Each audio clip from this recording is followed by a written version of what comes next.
नमस्कार दोस्तों, आज हम पढ़ेंगे प्रोकैरियोटिक कोशिकाओं के बारे में, इनके प्रमुख प्रकारों के बारे में एवं इसके जो कोशिका आवरण होता है एवं उसके जो कोशिका झिल्ली के रूपांतरण होते हैं, इन सभी के बारे में आज हम चर्चा करेंगे।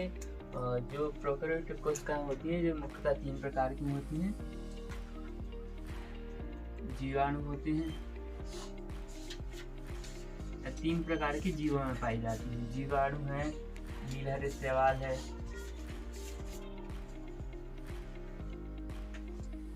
नीलहरी शैवाल जिसे हम इंग्लिश में ब्लू ग्रीन एल्गी भी कहते हैं, जो हमारे पीपीएलओ या फिर माइकोप्लाज्मा होती है, वही जो हमारे विश्व की या दुनिया की सबसे छोटी कोशिका है, वो भी एक प्रोकैरियोटिक कोशिका होती है। प्रोकैरियोटिक कोशिकाएं वे कोशिकाएं होती हैं जिनमें कोई सुव्यवस्थित केंद्रक नहीं पाया जाता है एवं केवल राइबोसोम ऐसा अंगक होता है जो प्रोकैरियोटिक कोशिकाओं एवं यूकैरियोटिक कोशिकाओं दोनों में पाया जाता है।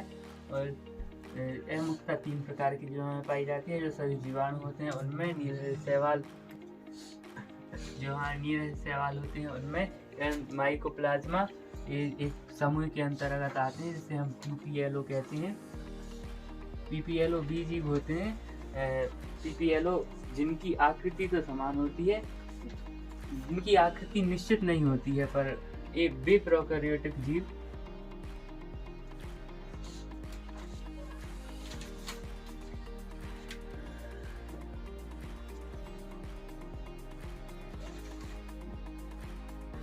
जिनकी आकृति निश्चित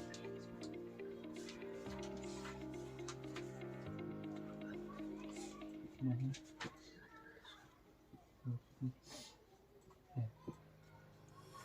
वे प्रोकैरियोटिक जीव जिनकी आकृति निश्चित नहीं होती है उन्हें हम पीपीएलओ समूह के अंतर्गत रखते हैं। इसका पूरा नाम होता है, पीपीएलओ का पूरा नाम प्लूरो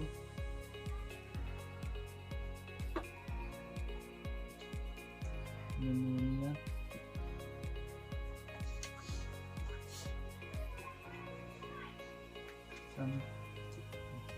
इसका ये पूरा नाम होता है। इसके अंतर्गत ही माइकोप्लाज्मा आती है। अब हम एक जो सबसे जीवाणु नीलहरी शैवाल एवं जो माइकोप्लाज्मा होते हैं उनमें विश्व में सबसे अधिक जीवाणु पाए जाते हैं, इसलिए हम प्रोकैरियोटिक कोशिकाओं में सबसे अधिक जीवाणुओं की चर्चा करेंगे। और हम इसको मिटा सकते हैं। प्रोकैरियोटिक कोशिकाओं में हम जीवाणु का अध्ययन करेंगे। जीवाणु जो होते हैं 4 प्रकार के आकारों में पाए जाते हैं। एक होता है डंडाकार,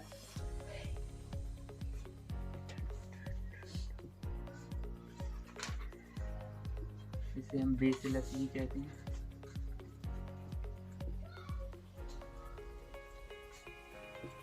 दूसरा होता है गोलाकार। वे जीवाणु जो गोलाकार के होते हैं वो गोलाकार जीवाणु के अंदर आते हैं। हम जो गोलाकार जीवाणु होते हैं उन्हें हम इंग्लिश में कोकस भी कहते हैं, कोकस।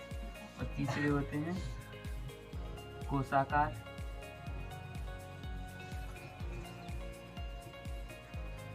एवं चौथे होते हैं सर्पल। इसे हम इंग्लिश में स्पाइलर भी कहते हैं। और कोशाकार होते हैं उन्हें हम इंग्लिश में डुब्रो कहते हैं। इनका आकार जो होता है वह दंडाकार यानी छड़ के समान होता है।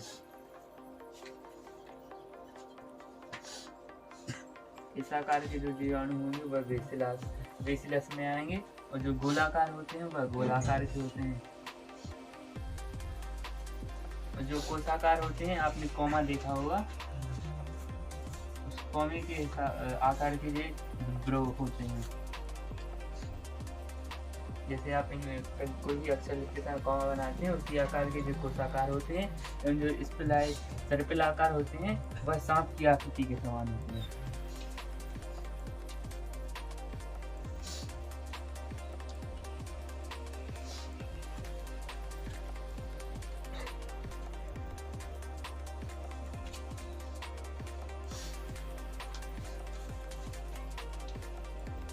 इसमें जो जीवाणु होते हैं वह चारी आकार में पाए जाते हैं। हम कह सकते हैं कि जो सही प्रोकैरियोटिक जीव होते हैं वह भी 4 आकारों में पाए जाते हैं, क्योंकि हमें जो प्रोकैरियोटिक कोशिकाएं होती हैं वह सबसे अधिक जीवाणुओं में ही पाई जाती हैं।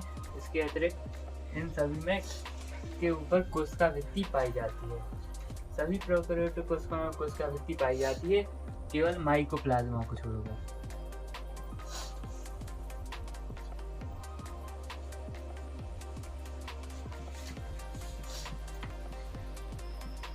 माइकोप्लाज्मा एकमात्र ऐसा प्रोकैरियोटिक जीव है जिसके आवरण के अंदर कोशिका भित्ति नहीं पाई जाती, आवरण के बाहर।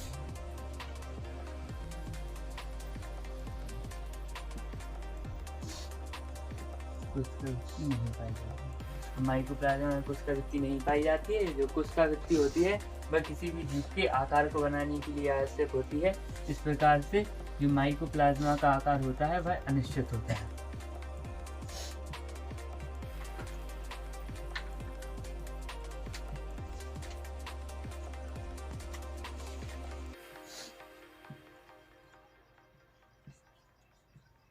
आपको क्वेश्चन बन सकता है कि किस प्रोकैरियोटिक जीव का आकार अनिश्चित होता है, तो इसमें आप बेशक ये माइकोप्लाज्मा ही लगाएंगे, क्योंकि इसमें कोशिका भित्ति नहीं पाई जाती, जिस कारण से इसका आकार अनिश्चित होता है। जीवाणु या माइकोप्लाज्मा हमने देखा। अब इसके बाद हम प्रोकैरियोटिक कोशिकाओं में पाए जाने वाले जीवाणु की ओर देखेंगे। हम प्रोकैरियोटिक कोशिकाओं के मूलभूत संगठन एवं कोशिका द्रव की बात करेंगे। जिसमें हम सबसे पहले केंद्रक की बात करेंगे। तो प्रोकैरियोटिक कोशिकाओं का केंद्रक होता है वह सुस्पष्ट नहीं होता है, या फिर ये आप ये मान सकते हैं कि इनमें केंद्रक पाया ही नहीं जाता है। तो हम यहाँ पे पहले प्रोकैरियोटिक कोशिका बना देते हैं। इसमें ये कोशिका झिल्ली है।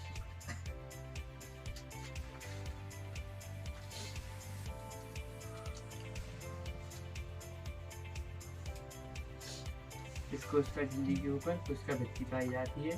यह कोशिका भित्ति सभी जीवों में पाई जाती है, सही प्रोकैरियोटिक जीवों में पाई जाती है, परंतु केवल माइकोप्लाज्मा ऐसी कोशिका होती है जिसमें कोशिका भित्ति नहीं पाई जाती है, इसमें केंद्रक नहीं पाया जाता है।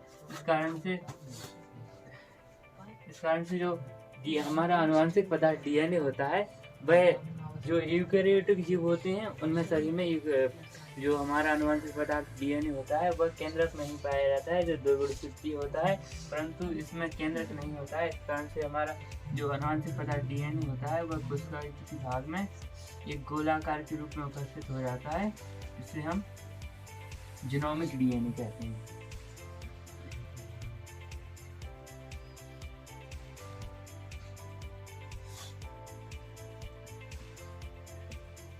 जीनोमिक डीएनए एक जीनोमिक डीएनए होता है, एक एकल गुणसूत्री होता है।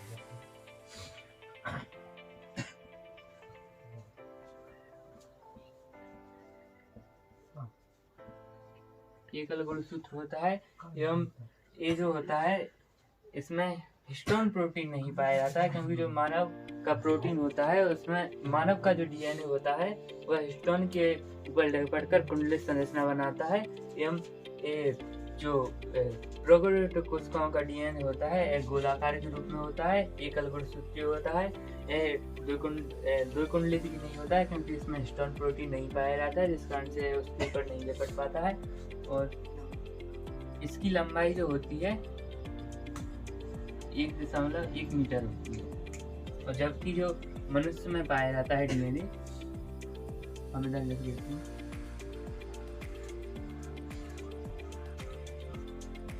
वह 2.2 मीटर लंबा होता है। और जो जीवाणु या प्रोकैरियोटिक कोशिकाओं में डीएनए पाया जाता है उसकी लंबाई 1.1 मीटर होती है। अब इस जो जीनोमिक डीएनए होता है इसके बाहर कुछ डीएनए इन गोल आकार के रूप में के व्रतों में ही पाया जाता है, जिसे हम प्लाज्मिड कहते हैं।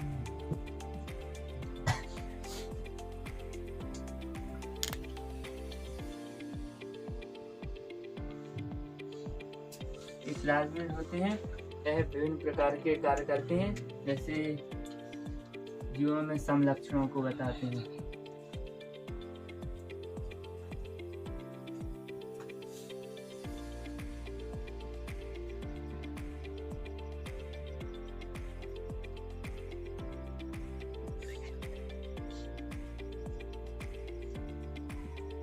और ये प्लाज्मिड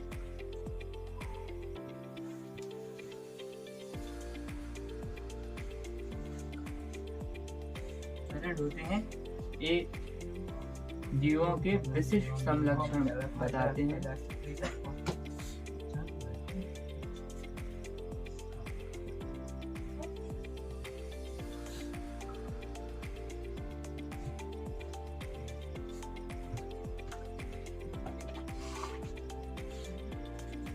और ये प्लाज्मिड होते हैं जीवी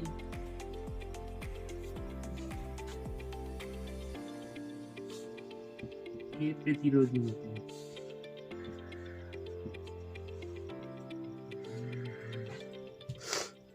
ये प्लाज्मिड जो जीनोमिक डीएनए होता है उससे बाहर ही कुछ डीएनए इन व्रतों के रूप में पाया जाता है, उसे हम प्लाज्मिड कहते हैं।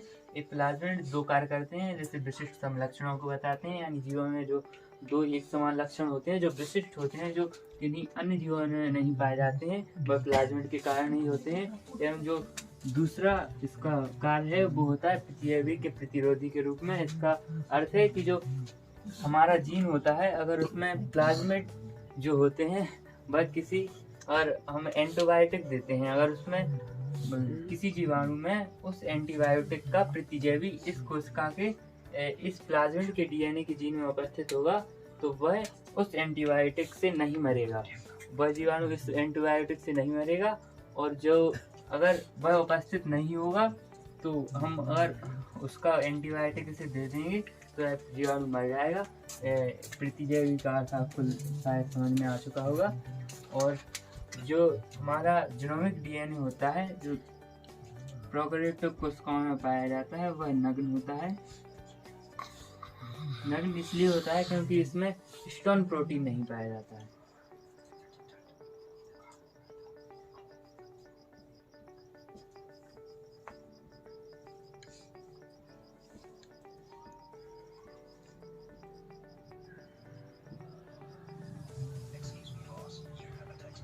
प्रोकैरियोटिक कोशिकाओं के जो जीनोमिक डीएनए होता है उसमें हिस्टोन प्रोटीन नहीं पाया जाता है। हिस्टोन प्रोटीन नहीं पाया जाता है, इसका अर्थ है कि जो मनुष्य में डीएनए पाया जाता है वह जो डीएनए होता है, मान लीजिए जो हिस्टोन प्रोटीन है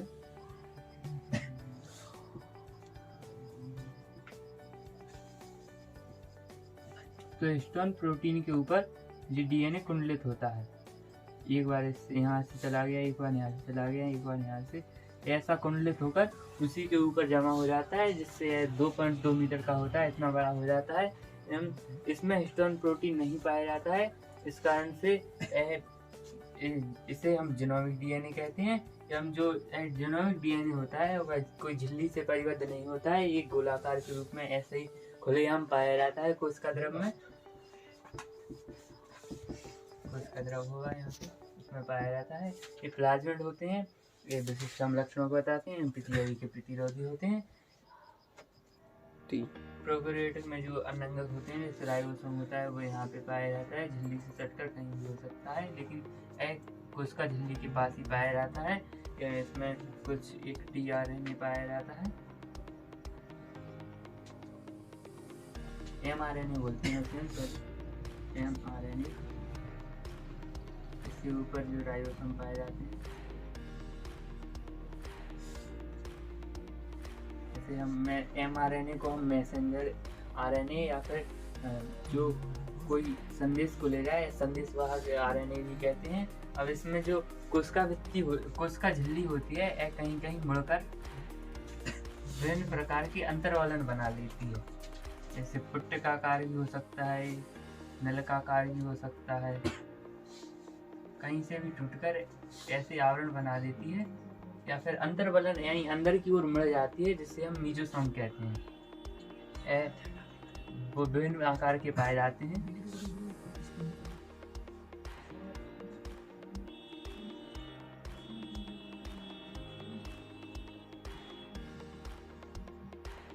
इनका अध्ययन हम आगे भी करेंगे। जो होते हैं कोशिका झिल्ली जो होती है वह विभिन्न प्रकार से अंदर की ओर मुड़ जाती है, जिससे अंतर्वलन बन जाते हैं। पुट्टिकाकार, नलिकाकार एवं पटलिकाकार के पाए जाते हैं, इसे हम मीजोसोम कहते हैं। अब हम इसको हटा देते हैं। आगे हम कोशिकाओं के आवरण के बारे में देखते हैं। प्रोकैरियोटिक कोशिकाओं में जो कोशिका आवरण होता है उसको हम देखेंगे। जो कोशिका आवरण होता है वह कोशिका होती है वह 3 आवरणों से घिरी होती है, जिसमें पहला होता है ग्लाइकोकैलिक्स। कोशिका भित्ति के ऊपर पाया जाता है, जो केवल प्रोकैरियोटिक जीवों में ही पाया जाता है, ग्लाइकोकैलिक्स। और एक कोशिका भित्ति होती है जो इसकी संरचना को बनाए रखती है। तो हम कोशिका झिल्ली, इसे हम जीव द्रव झिल्ली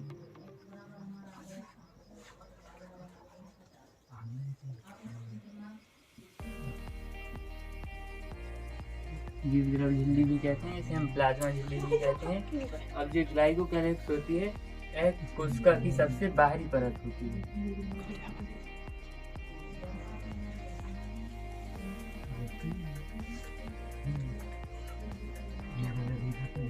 और जो कोशिका भित्ति मध्य परत होती है।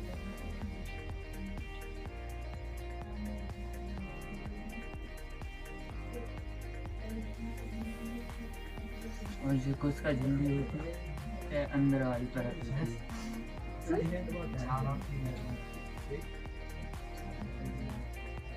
ये जो होती है पेप्टिडोग्लाइकन शर्करा से बनी होती है।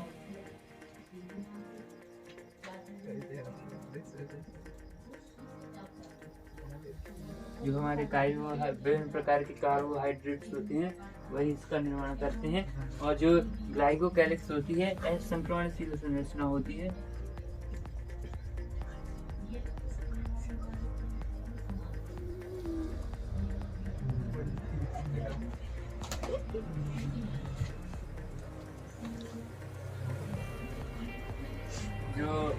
जो भी संक्रमण फैलता है जीवाणुओं द्वारा, उसमें जो संक्रमण फैलाने वाली परत होती है वह ग्लाइकोकैलिक्स से होती है।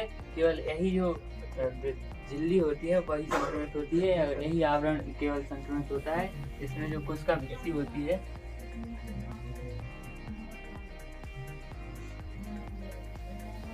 कोशिका भित्ति जो हमारी पेप्टिडोग्लाइकन से बनी होती है।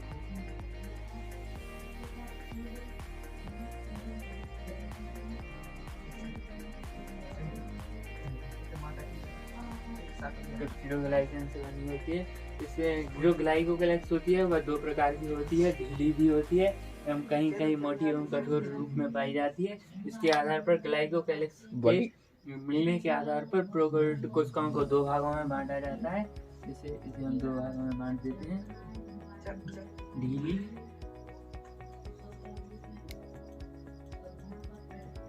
और एक मोटी या कठोर।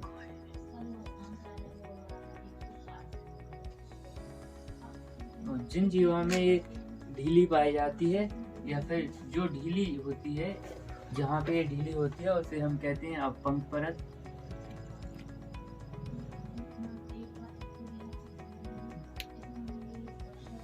जहाँ पे मोटी एवं कठोर होती है, बेसिकली ये कठोर होती है, लेकिन कठोर होती है तो ये मोटी भी हो जाती है, तो वहाँ पे हम कहते हैं कि संपुटिका। संपुटिका या इंग्लिश में हम इसे कहते हैं कैप्सूल।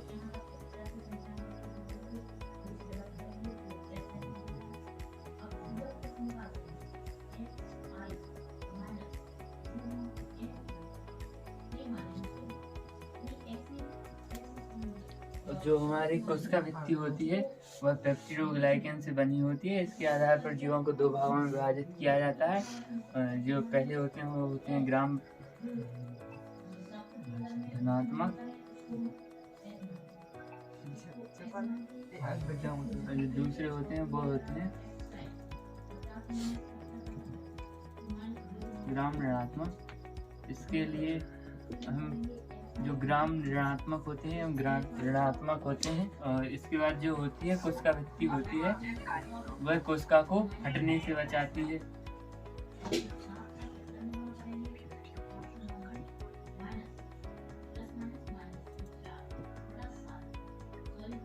और यही कोशिका का आकार बनाए रखती है।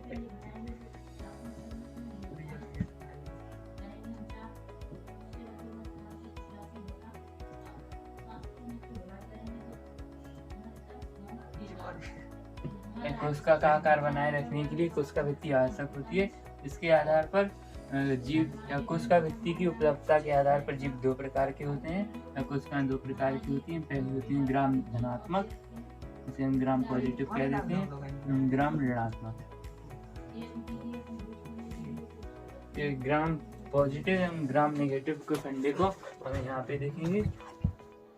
3 इस ग्राम नेगेटिव एवं ग्राम पॉजिटिव को फंडे के लिए हमें यहाँ पर देखते हैं। तो जो क्रिश्चियन ग्राम थे उन्होंने एक ग्राम अभिरंजन विधि दी थी।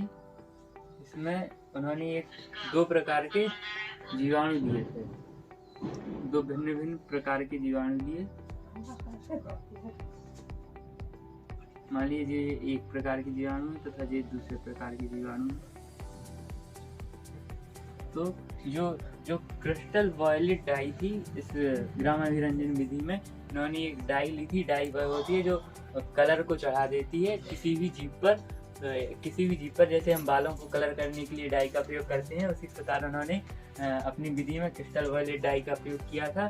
इसमें उन्होंने जब भिन्न भिन्न जीवाणुओं पर, भिन्न प्रकार के जीवाणु पर इसका प्रयोग किया तो ये एक प्रकार के जीवाणु थे, यानी दोनों प्रकार के जीवाणुओं पर रंग चढ़ गया।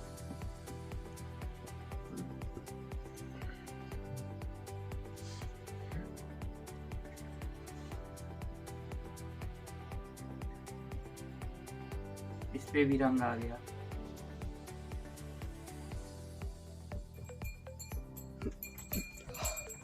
अब जब इस दोनों प्रकार के जीवाणुओं पर रंग चढ़ गया, तब क्रिश्चियन ग्राम ने इन दोनों जीवाणुओं को धोया।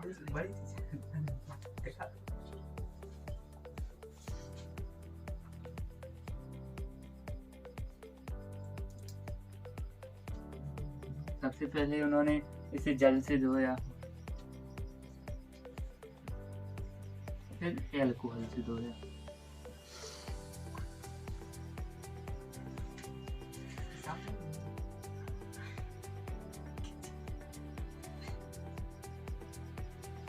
जब जल एवं एल्कोहल से धोया तो ये एक प्रकार के जीवाणु थे, उन पे से कलर गायब हो गया।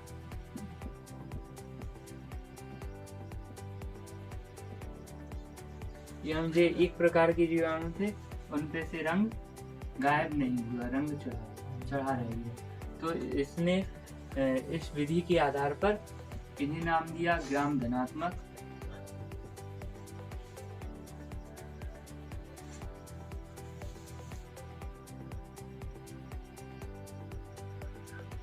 और इन्हें नाम दिया ग्राम ऋणात्मक।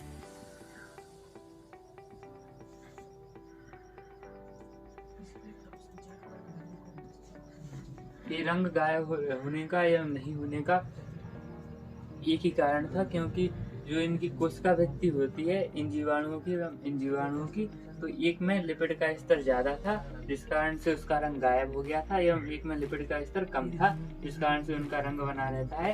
क्योंकि जिस प्रकार से हम जब होली होती है तो उस समय हम होली खेलने जाते हैं, तो हम अगर त्वचा पर तेल ज्यादा लगाए जाते हैं तो वहाँ पर हमारा रंग आसानी से छूट जाता है। तेल एक प्रकार का लिपिड ही होता है जो हमारी कोशिकाओं में भी पाया जाता है। जब हम इसका प्रयोग त्वचा पर करते हैं तो रंग आसानी से छूट जाता है। इस कारण से जो जीवाणु थे इनकी कोशिका भित्ति में लिपिड ज्यादा मिल रहा था।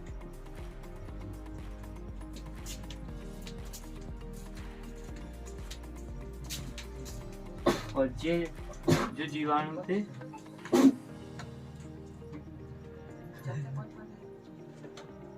उनकी कोशिका भित्ति में लिपिड कम मिल रहा था।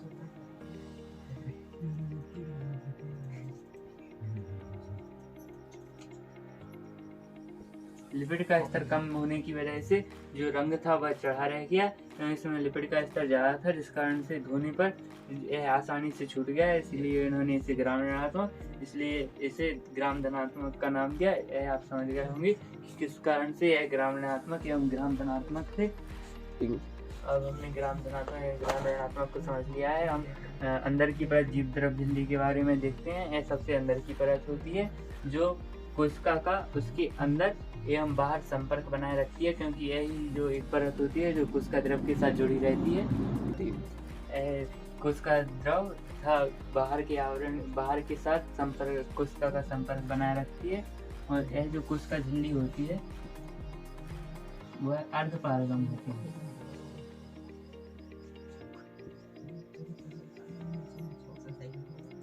कुछ चीज़ों को अंदर जाने देती है एवं कुछ चीज़ों को अंदर नहीं जाने देती है। जैसे कोई विलयन होगा तो उसमें से ब्लैक को अंदर जाने देगी एवं ब्लैक को अंदर नहीं जाने देगी, और अर्धपारगम होती है। तथा एक कोशिका झिल्ली होती है, विभिन्न प्रकार के आवरणों में विभिन्न प्रकार की अंतर्वलन बना लेती है अंदर की ओर, जिन्हें हम मीजोसोम कहते हैं, जिन्हें हम बाद में देखेंगे। इसके अंतर्वलन में या रूपांतरण में देखेंगे।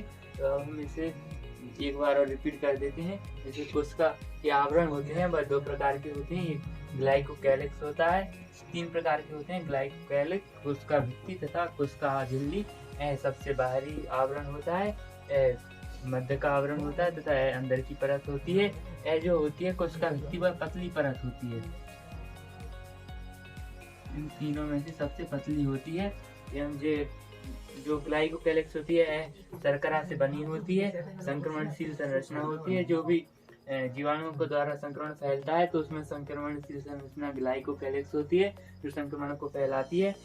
इसमें जो ग्लाइकोकैलिक्स होती है अगर वो ढीली पाई जाती है तो उसे हम पंख परत कहते हैं, अगर ये कठोर पाई जाती है तो उसे हम संपट्टिका कहते हैं। जो कोशिका भित्ति होती है मध्य परत होती है, पेप्टिडोग्लाइकन से बनी होती है, कोशिका को फटने से बचाती है एवं इसके आकार को बनाए रखती है। और इसके आधार पर जो कोशिका भित्ति होती है उसके आधार पर दो प्रकार के होते हैं, ग्राम धनात्मक तथा ग्राम ऋणात्मक। और ये जीवद्रव झिल्ली होती है अंदर की परत होती है, अर्धपारगम होती है तथा मीजोसोम का निर्माण करती है। जो और ये ग्राम धनात्मक एवं ग्राम ऋणात्मक था वो आपने यहाँ पे देख लिया है। क्रिश्चियन ग्राम जो वैज्ञानिक थे उन्होंने ग्राम अभिरंजन विधि दी थी, जिसके द्वारा उन्होंने ग्राम पॉजिटिव एवं ग्राम नेगेटिव में उनको दो भाग में विभक्त किया था। उन्होंने ग्राम अभिरंजन विधि में एक डाई ली थी जो क्रिस्टल वर्ल्ड डाई थी। उसको जब दो विभिन्न प्रकार के जीवाणुओं में डाला गया तो दोनों जीवाणुओं ने रंग उत्पन्न कर दिया या रंग युक्त हो गए। और जब इनको धोया गया, पहले जल से धोया होगा फिर एल्कोहल से धोया होगा, तो जो एक प्रकार के जीवाणु थे उनमें से रंग गायब हो गया तथा एक प्रकार के जो जीवाणु थे उन पे रंग बना रहा। तो जिन पर रंग गायब हो गया उन्होंने ग्राम ऋणात्मक का नाम दिया, एवं जिन पर रंग बना रहा उसे इन्होंने ग्राम धनात्मक कहा। जो ग्राम ऋणात्मक होते हैं जिन पर रंग गायब हो गया, उनका रंग गायब होने का कारण था कि उन पर लिपिड ज्यादा पाया जाता है। इसमें रंग गायब होने के कारण लिपिड का स्तर था, जो लिपिड ज्यादा पाया जा रहा था तो रंग गायब हो जा रहा था, एवं लिपिड जो कम पाया जा रहा था तो उसमें रंग गायब नहीं हो रहा था। अब हम इसको रफ कर देते हैं, हम कोशिका के रूपांतरण के बारे में देखेंगे। अब मिटने नहीं भैया देखिए, जो कोशिका झिल्ली होती है वह प्रोकैरियोटिक कोशिकाओं में विभिन्न प्रकार के अंतर्वलन बनाती है जिसे हम मीजोसोम कहते हैं। जैसे हम यहाँ पे देखते हैं ये इसमें एक कोशिका झिल्ली है, विभिन्न प्रकार की रूपांतरण बना लेगी तथा अंदर की ओर इस प्रकार था नलिका आकार पटलित आकार रूप में ऐसे हो जाती है, जिसे हम अंतर्वलन या फिर इन अंतर्वलनों को हम मीजोसोम का नाम देते हैं।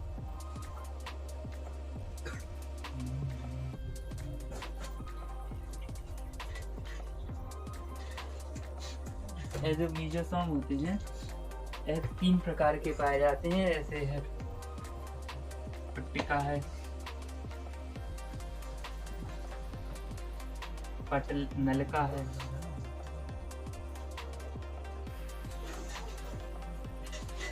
एवं पटलित है। जो पुट्टिका आकार होते हैं यह पुट्टिका आकार जैसे जी है, ये पुट्टिका आकार है। नलिका आकार एक नली के आकार के होते हैं, जो नलिका आकार है। पटलित होते हैं जो नलिका से थोड़े और बड़े पटल के रूप में होते हैं, उसे हम पटलाकार या पटलित कहते हैं। ये जो पुट्टिकाकार होते हैं ये कोशिकाओं को गुणन करने में सहायता करते हैं। नलिकाकार होते हैं ये श्वसन करने के लिए आवश्यक होते हैं या श्वसन करने में सहायता करते हैं। और जो पटलित होते हैं ये कोशिका विभाजन में सहायता करते हैं। इस प्रकार से जो कोशिका के कार्य में मदद करते हैं। तो मीजोसोम विभिन्न प्रकार की एंजाइमों का निर्माण भी करते हैं।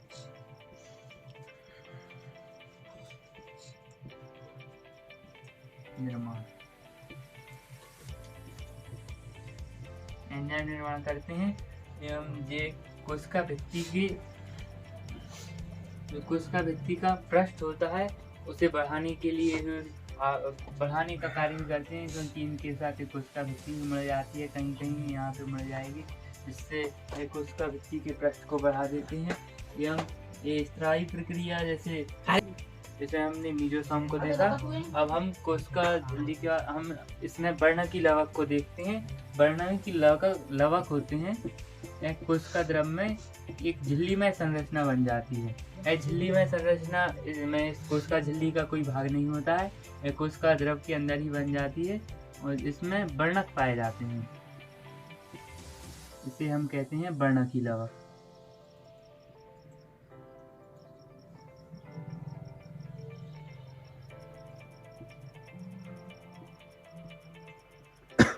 इसमें जो जीवाणु क्लोरोफिल के वर्णक होते हैं,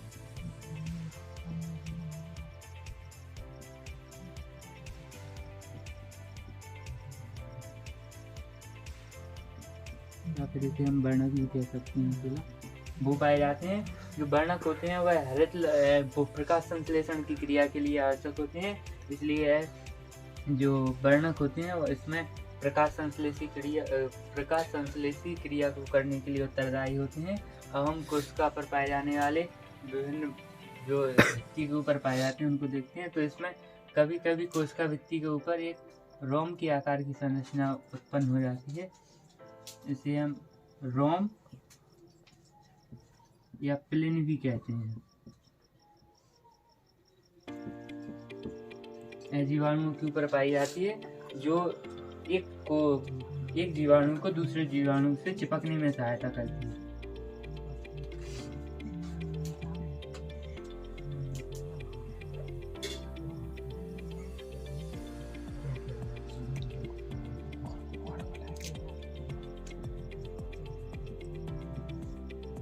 चिपकने या जुड़ने में सहायता करती है। यह रोम होते हैं, यह प्रोटीन से बने होते हैं।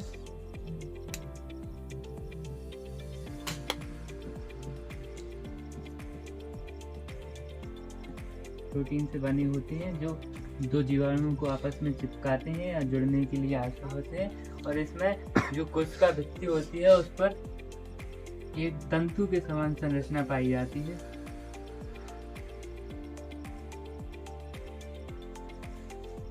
इसे झालर कहते हैं। इसे हम फिम्बरी भी कहते हैं। फिम्बरी जो होती है जो इसे ठोस या निर्जीव कारकों से चिपकने में सहायता प्रदान करती है। ठोस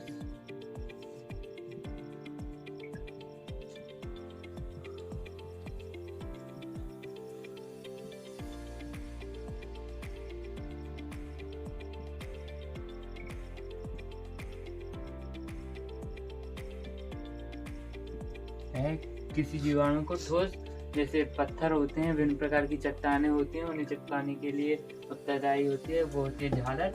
या दो जीवाणुओं को आपस में जुड़ने के लिए उत्तरदायी होती है, वह होती है रोम। रोम प्रोटीन की बनी होती है। जिसमें जो वर्णकी लवक होते हैं वह केवल ब्लू ग्रीन एल्गी या नील हरित शैवाल में पाए जाते हैं। केवल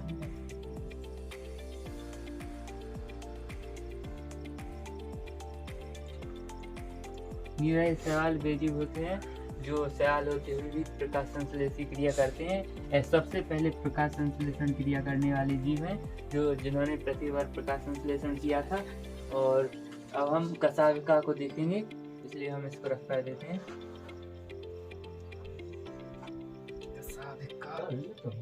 इसमें कोशिका भित्ति प्रोकैरियोटिक कोशिकाएं होती हैं, उनमें जीवाणु दो प्रकार के होते हैं, एक चलायमान होते हैं,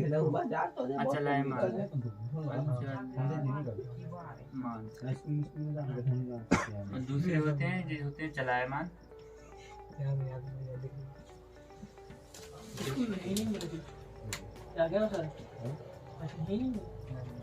जो चलायमान जीवाणु होते हैं उनमें इसको चलने के लिए गति प्रदान करने के लिए एक संरचना पाई जाती है, जिसे हम कहते हैं कशाविका।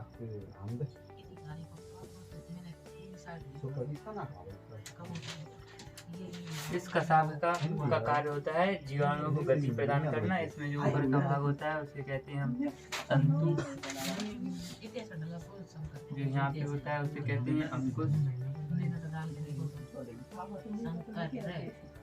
और जो अंदर होता है इसे कहते हैं आधारीय शरीर।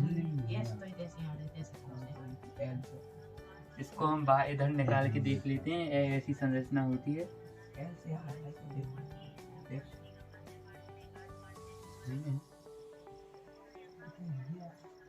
उसमें जो जे वाला भाग होता है यह होता है आधारीय शरीर।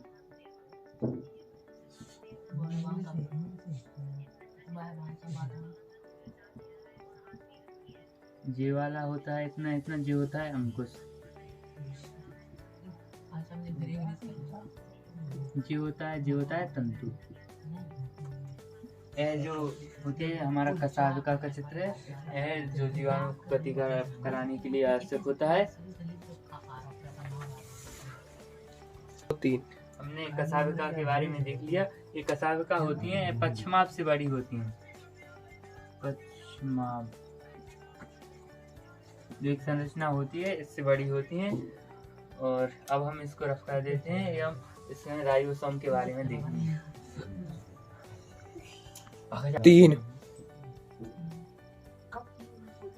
3 प्रोकैरियोटिक कोशिकाओं में एक ही अंग पाया जाता है, राइबोसोम। यह झिल्लीहीन होता है।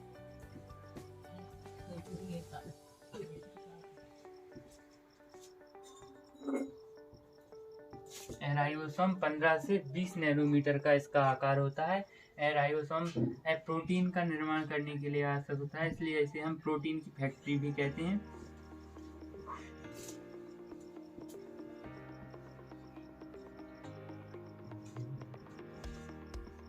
राइबोसोम को हम प्रोटीन की फैक्ट्री भी कहते हैं। राइबोसोम 2 उप इकाइयों से मिलकर बना होता है, 50S और प्लस 30S।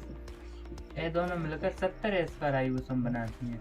ये 70S का राइबोसोम क्यों बनाती हैं हम आपको आगे की वीडियो में बताएंगे। और राइबोसोम यह जो होता है इसका आकार इस प्रकार होता है। इसमें एक RNA पाया जाता है और इस RNA के चारों ओर प्रोटीन जमा हो जाता है, rRNA, जिसे हम राइबोसोमल RNA भी कहते हैं। इसके ऊपर प्रोटीन जमा हो जाता है।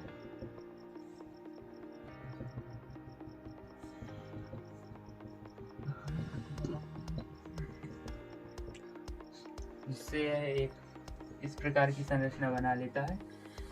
इसमें ये 50S की इकाई है, ये 30S की इकाई है। ये दोनों मिलकर हमारे 70S के राइबोसोम का निर्माण करती हैं। इसमें कोशिका के अंदर एक तो ये राइबोसोम पाए जाते हैं, इसलिए कोशिका है तो उसमें एक कोशिका झिल्ली से जुड़े हुए राइबोसोम पाए जाते हैं। तो उसमें एक मध्य में एक सिरा पाया जाता है mRNA का, उसके ऊपर कुछ राइबोसोम उपस्थित होते हैं जिसे हम बहुसूत्र या पॉलीराइबोसोम भी कहते हैं।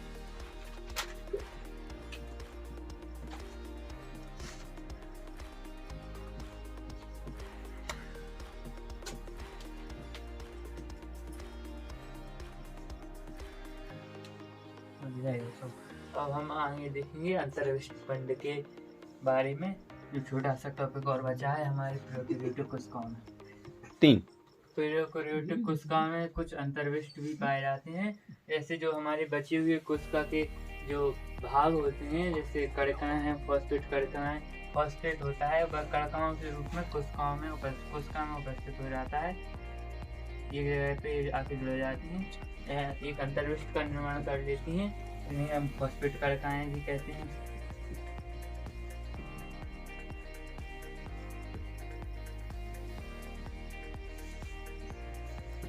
कुछ साइनोफेरस एक तत्व होता है, वह भी इधर आकर ही जमा हो जाता है तथा एक जगह उपस्थित हो जाता है। इसे भी हम साइनोफेरस कणिकाएं कहते हैं।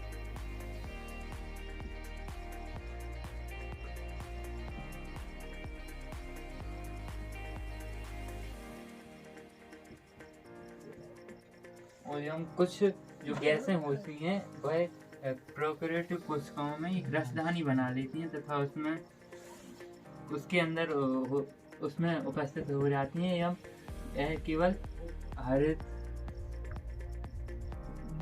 नीले एवं बैंगनी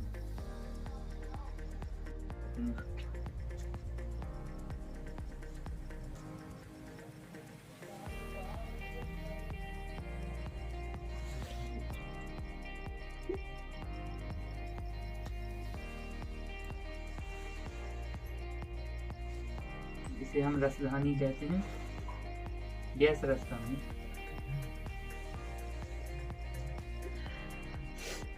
इसमें गैसें उपस्थित होती हैं। और अब आज का हमारा टॉपिक था वह इसी के साथ खत्म हो जाता है। अगले टॉपिक में हम प्रोकैरियोटिक कोशिकाएं हमारी खत्म हो चुकी हैं और हम यूकैरियोटिक कोशिकाएं और उसके अंगकों के बारे में पढ़ेंगे।